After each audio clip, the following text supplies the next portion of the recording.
আল্লাহ রাব্বুল আলামিন বলেন, ইমানদারেরা, আগামী দিন কিয়ামতের দিনের জন্য আল্লাহ রাব্বুল আলামিন এখানে গদুন শব্দ ব্যবহার করেছেন। গদুন মানে হলো আগামীকাল, অর্থাৎ কিয়ামতের দিনকে আল্লাহ রাব্বুল আলামিন গদুন বলেছেন। তার মানে হলো আগামীকাল যেরকম সুনিশ্চিত, কিয়ামতের দিনটাও তোমার জন্য সুনিশ্চিত। বলুন সুবহানাল্লাহ। আগামীকাল আসবে না?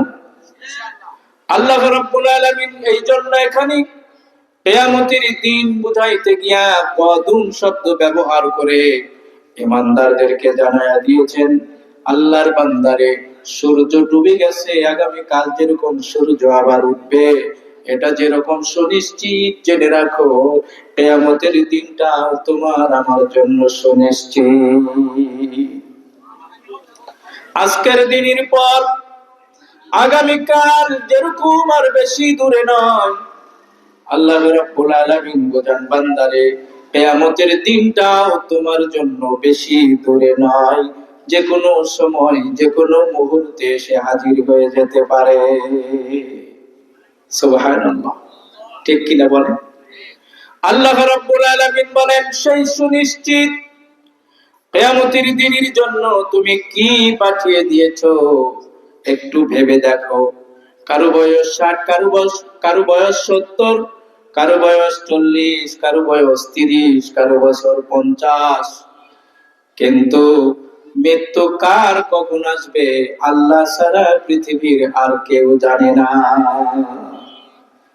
এজন্য তার প্রস্তুতি নেওয়া দরকার আছে। আল্লাহ রাব্বুল আলামিন বলেন, তার হাবিবের মাধ্যম দিয়া আমাকে আপনাকে আল্লাহ রাব্বুল আলামিন, তার হাবিব বলছেন, বাদিরু বিল আ'মাল ফিতনা কাকাতুল মাসলুম। নবীজি বলেন, বান্দারে, বেশি বেশি করে আমল করো। ওই ফিতনা আসার পূর্বে এমন একটা সময় তোমার সামনে আসবে, রাতের অন্ধকার যেরকম নেমে আসে, তোমাদের মাঝে ওই রকম ফিতনা এক সময় নেমে আসবে। ঠিক কিনা বলেন? নবীজি বলেন, ইউসবিহুর রাজুলু মুমিনান। লক্ষ্য করে নবীজি বলেন, সকালবেলা একজন মানুষ মুমিন থাকবে, ইয়ামশি কাফিরা, সন্ধ্যাবেলা আল্লাহর বান্দা কাফের হয়ে যাবে। ইয়ামশি মুমিনান, একজন ব্যক্তি সন্ধ্যাবেলায় ঈমানদার থাকবে, মুমিন থাকবে, কিন্তু আল্লাহর বান্দা ইউসবিহু কাফিরা, সকালবেলা আল্লাহর বান্দা কাফির হয়ে যাবে। এমন ফিতনার সময় আসার পূর্বেই তোমরা বেশি বেশি করে আমল করো। ফিতনা শুরু হয় না? কেউ কয়, এক একজনের মতামত আর এক এক রকম। কেউ কয় নামাজ না পড়ে জান্নাতে যাওয়া যাবে, নাউজুবিল্লাহ পড়ে। সুন্নি, রাফেজি, খারেজি, কত দল বের হয়েছে। বাংলাদেশের সবচেয়ে জনপ্রিয় আল্লামা দিলওয়ার হোসেন সাইদির পরে এখন ডক্টর মিজানুর রহমান আজহারী। কি বলে?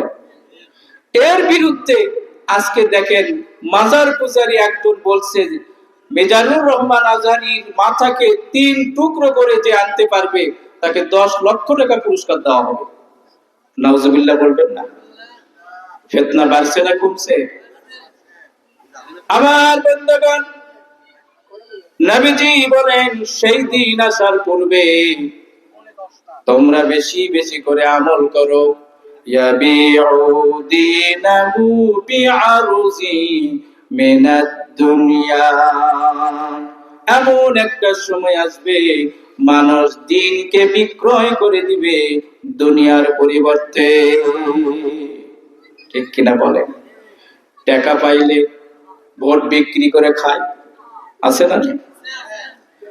তাহলে মুমিন থাকলো সকালবেলা, সন্ধ্যাবেলা একটা সিগারেটের বিনিময়ে মূল্যবান ভোট আমানত দিয়ে দিয়া আল্লাহর বান্দা তার ঈমানটাকে বিক্রি করে খায়। ঠিক কিনা বলে? আল্লাহ রাব্বুল আলামিন বলেন, বান্দা, এজন্য আল্লাহর হাবিব বলেন, ওই দিন আসার পূর্বে বেশি বেশি করে নেক আমল করো, কিয়ামত সুনিশ্চিত অবশ্যই আসবে, আল্লাহ তাবারক তাআলাকে ভয় করো। আল্লাহ রাসূল বলেন, ইত্তলাতু ফিল জান্নাহ, আমি জান্নাতের ভিতরে উকি মেরেছিলাম, লক্ষ্য করেছিলাম, ফারাআইতু আকসারা আহলাল ফুকারা, আমি লক্ষ্য করে দেখেছি জান্নাতের ভিতরে গরীব মানুষগুলো বেশি। জোরে বলবেন না সুবহানাল্লাহ? জান্নাতে কারা বেশি? গরীবেরা। কেন? আল্লাহর এই কোরআনকে যারা প্রথমে মেনে নিয়েছিলেন তারা ছিল গরীব মানুষ। এই কোরআনের বিধানকে যারা নিজের জীবনে মেনে নিয়েছিলেন তারা ছিল গরীব মানুষ। কোরআনের জন্য যারা জীবন সর্বপ্রথম উৎসর্গ করেছিলেন তারা ছিল গরীব মানুষ। আজও আপনি মাদ্রাসায় যাবেন, এই মাদ্রাসাগুলোতে গরীব মানুষের সলপল বেশি। ঠিক কিনা বলেন? আল্লাহর হাবিব বলেন, ইত্তলাতু ফিল নার, আমি জাহান্নামের দিকে উকি মেরেছিলাম, ফারাআইতু আকসারা আহলাহান নিসা, আমি জাহান্নামের ভিতরে লক্ষ্য করে দেখেছি জাহান্নামের অধিকাংশ মানুষ হলো মহিলা। জাহান্নামে কারা বেশি? মহিলারা বেশি। জান্নাতে কারা বেশি? গরিবেরা। সুবহানাল্লাহ বলেন। মহিলারা জাহান্নামে বেশি হবে কেন? আমার আলোচনার শেষের দিকে মা বোনদের উদ্দেশ্যে বলবো ইনশাআল্লাহ। এজন্য বলছিলাম, আমরা মুমিন, আখিরাতের জন্য আমাদের আমল করা দরকার। কে কখন কোন অবস্থায় দুনিয়া থেকে বিদায় নিয়ে চলে যাব বলতে পারি না। ঠিক কিনা বলে? আল্লাহর এক বান্দা চিন্তা করলেন, আমি তিনজনকে একই রকমের প্রশ্ন করব, তারা যে উত্তর দিবে সে অনুযায়ী আমি আমার জীবনটা গড়ে তুলব। একজনকে গিয়ে বললেন, ভাই, আগামীকাল আপনার মৃত্যু হবে, কথা যদি আপনি জানতে পারেন আপনি কি করবেন? বলল, আগামীকাল আমার মৃত্যু এ কথা যদি আমি জানতে পারি 24 ঘন্টা আমি মসজিদে বসে থাকব। আর একজনকে জিজ্ঞেস করা হলো, আগামীকাল আপনার মৃত্যু এ কথা যদি আপনি জানতে পারেন আপনি কি করবেন? আল্লাহর বান্দা বললেন, আগামীকাল আমার মৃত্যু হবে এটা যদি আমি জানতে পারি সিজদায় পড়ে থাকবো, টাকা পয়সা জমি জমা যা আছে সব কিছু আল্লাহর রাস্তায় ব্যয় করে দিব। আর একজন বুজুর্গকে জিজ্ঞেস করলেন, ওগো বুজুর্গ, আগামীকাল আপনার মৃত্যু একথা যদি আপনি জানতে পারেন আপনি কি করবেন? আল্লাহর বান্দা বললেন, শোনো, আগামীকাল আমার মৃত্যু এটা যদি আমি জানতে পারি আমার আমলের ভিতরে আমি কোনো পরিবর্তন করব না। আশ্চর্য হয়ে গেলেন লোকটি। বললেন, আগামীকাল তোমার মৃত্যু একথা জানার পরে তোমার আমলের ভিতরে কোনো পরিবর্তন করবে না কেন? বলে, শোনো, আগামীকাল আমার মৃত্যু এটা তো অনেক দূর, বরং আমি মনে করি আমার মৃত্যু যে কোনো সময় যে কোনো জায়গায় যে কোনো অবস্থায় হতে পারে, এই মনে করে আমি আমার জীবনটা গড়িয়ে নিয়েছি। চিৎকার মেরে বলা যাবে কি সুবহানাল্লাহ? আগামীকাল মৃত্যু হবে, মুসলমান এর জন্য প্রস্তুত থাকে না। মুসলমান প্রস্তুত থাকে যে কোনো সময় যে কোনো জায়গায় যে কোনো অবস্থায় আমার মৃত্যু হতে পারে। ঠিক কিনা জোরে বল? আপনি বাড়ি থেকে বের হয়ে গিয়েছেন, অ্যাক্সিডেন্ট হয়ে রাস্তায় পড়ে থাকে অনেক মানুষ আছে না?